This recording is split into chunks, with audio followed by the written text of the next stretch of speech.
Será que eu boto esse jogo de hoje na lista de jogos que me iludem?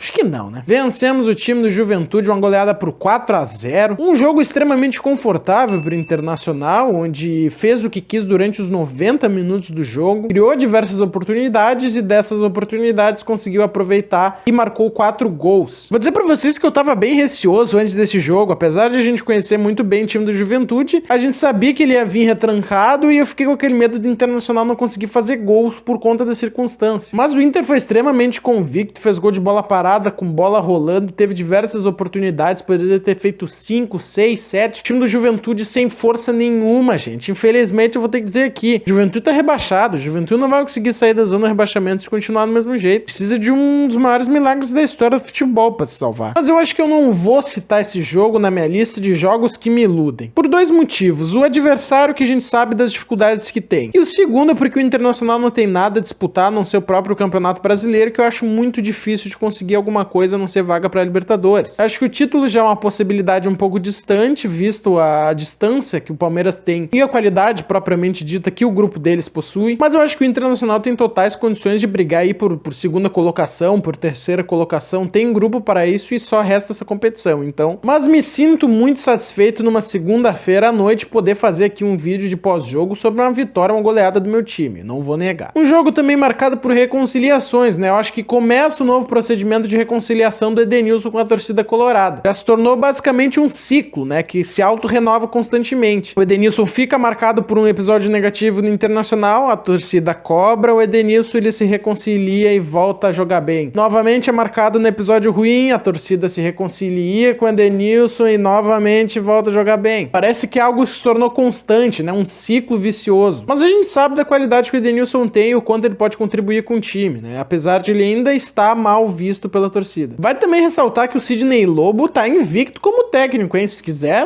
pode até puxar o Mano Menezes ali pra auxiliar, Sidney. São 3 jogos como técnico, onde o Mano Menezes não atuou, e são 3 vitórias. 100% de aproveitamento. Mas passada a euforia, passada a alegria da vitória, que é sempre muito importante, vamos falar dos 2 tempos do jogo com um pouco mais de calma. Bom, começa o jogo, o Internacional tava postado ali numa escalação de um 4-1-2-1-2, né? Com Gabriel sendo esse jogador da marcação, Johnny e Carlos de Pena mais avançado nessa função de tripé, Maurício no centro e o Wanderson como um segundo atacante do alemão, às vezes variava isso com o Maurício sendo esse segundo atacante. E o Inter busca propor o jogo, né, tá jogando em casa contra um adversário que por estratégia joga no contra-ataque, só que por conta do Juventude ser esse time que joga atrás, ele não dá espaços, e novamente entra à tona aquela dificuldade que o Internacional tem de encontrar espaços contra times que se fecham. O Juventude tenta criar jogadas em lançamentos de contra-ataque, não consegue também, e o Internacional finalizando muito pouco, conseguia encontrar as jogadas, mas a definição não acabava saindo e às vezes o último passe era errado. Era aquele cão que late, mas não morde. O Internacional não estava chutando a gol, mas ele estava marcando a presença dele na zona ofensiva. O Internacional controlou todo o primeiro tempo. Só faltava de fato se encaixar um pouco mais na criação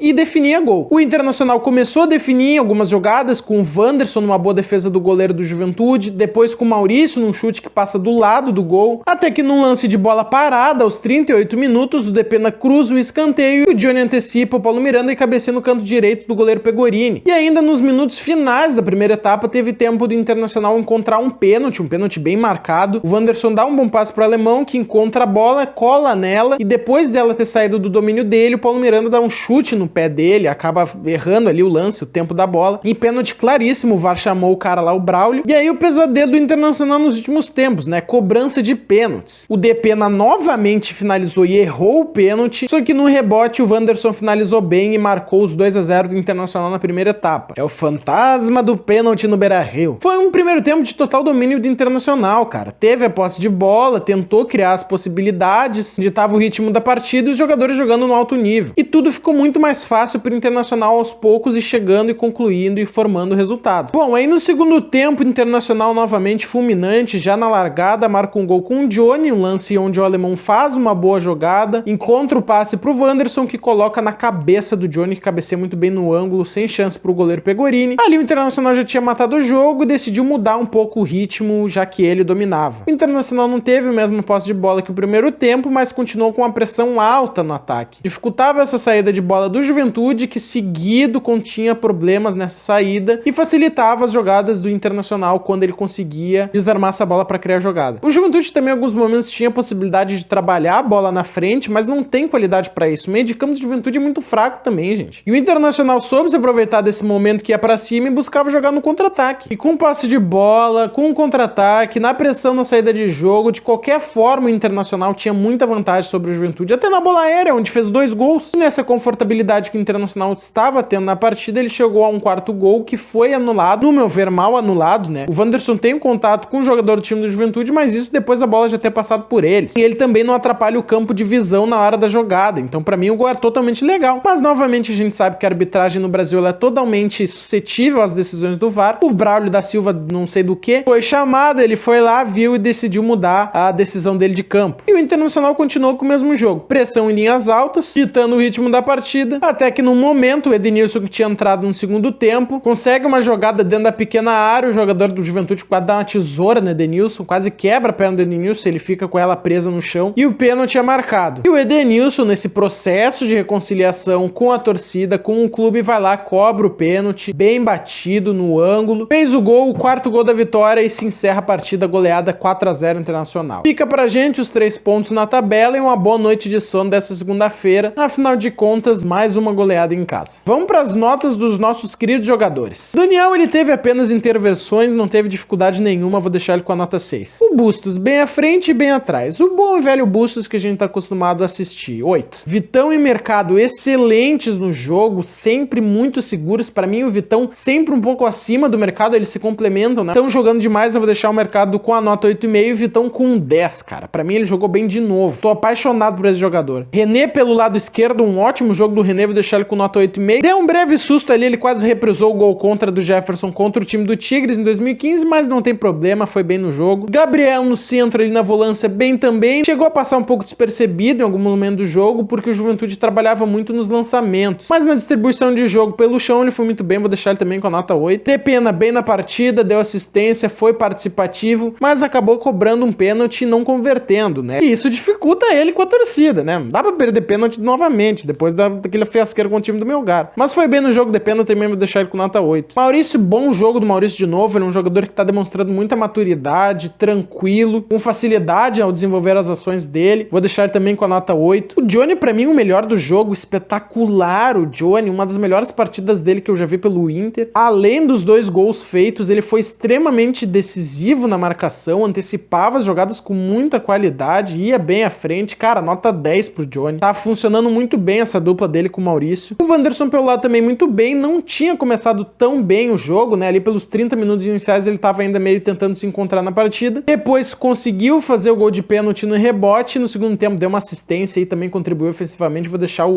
Wanderson com nota 8 também. E o Alemão também bem na frente, ele acabou não marcando gols, mas ele é sempre muito importante na contribuição do jogo, né. Ele encontra o bom passe pro Wanderson, que dá um cruzamento pro Johnny fazer gol, ele cava um pênalti, ele aparece bem na frente com esses espaços, ele consegue encontrar nessa disputa de jogo com os defensores do time do Juventude. Então vou deixar o Alemão também com nota 8. Para os jogadores que entraram, o Edenilson ele entrou bem, né, muito vaiado pelo torcedor, apesar de ter uma divisão entre vaias e aplausos, e acabou sendo coroado aí com gol de pênalti, e entra aí naquele processo do ciclo do Edenilson com reconciliação com a torcida. Vou deixar o Edenilson com nota 8 também. O Alan Patrick entrou, mas sem muito efeito prático. O Tyson desembocado, o Tyson ainda não se ajeitou fisicamente, ele tá bem fora do ritmo do jogo, vou deixar ele com nota 5,5. O Pedro Henrique também entrou bem pelo lado, vou deixar ele com nota 6. O Brian Romero entrou nos minutos finais, vou deixar ele sem nota. Feito, gurizada, esse foi o nosso pós-jogo de hoje de Internacional e Juventude. Se tu gostou, cara, não esquece de deixar tua inscrição, de deixar o teu like, compartilhar o vídeo com os amigos, que eu tô postando conteúdo diferenciado sobre o Inter